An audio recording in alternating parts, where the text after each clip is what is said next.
Hi, this is Tutor Nick P, and this is Word Origins 340. The word origin today is cyborg. Okay, somebody wants a screenshot, do it right now. Let's get right to it.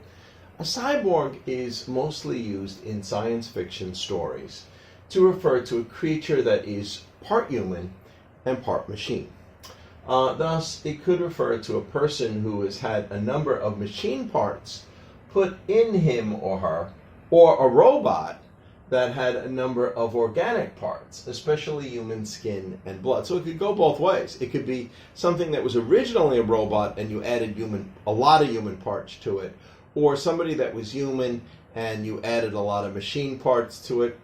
I don't know, if you do one part, I'm not really sure. That's kind of questionable. We don't very quickly would call somebody a cyborg. But in the sci-fi movies, they may have had a number of parts added to them. Let's continue. The word cyborg is actually a portmanteau. Remember when you take two words and you combine them together, of the term cybernetic plus organism. Cybernetics is the use of technology to create copies of natural things, especially artificial body parts. So that's where it comes from. The term was coined in 1960 by scientists Manfred Clynes and Nathan S. Klein. Okay. And we got 5 examples to show just how it's used. Here's the first one.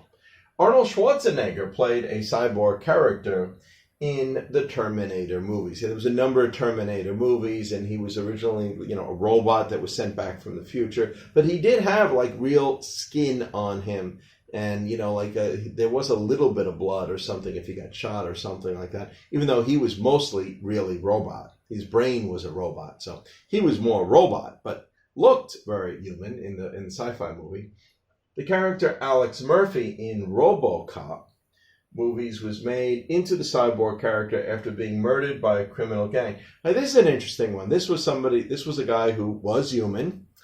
He actually got killed by some bad guys, and this was an experiment where they were trying to make them into like a robot that could fight, criminals and something like that. So they made him more into a robot after he, by using his dead body.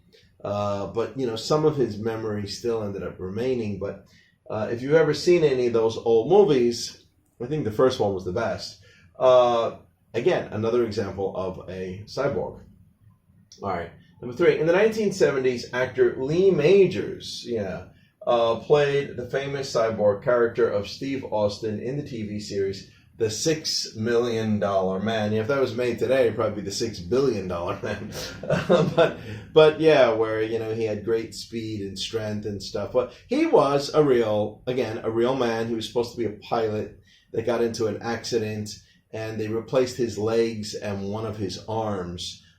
They were kind of more robotic, and so technically they say he would be like a cyborg. Okay, good. Number 4, the character Inspector Gadget. Now this originally just started as a cartoon.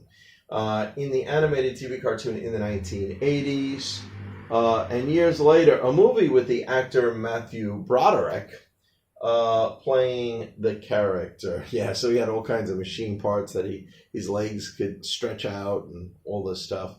But anyway, he would be another example of a cyborg.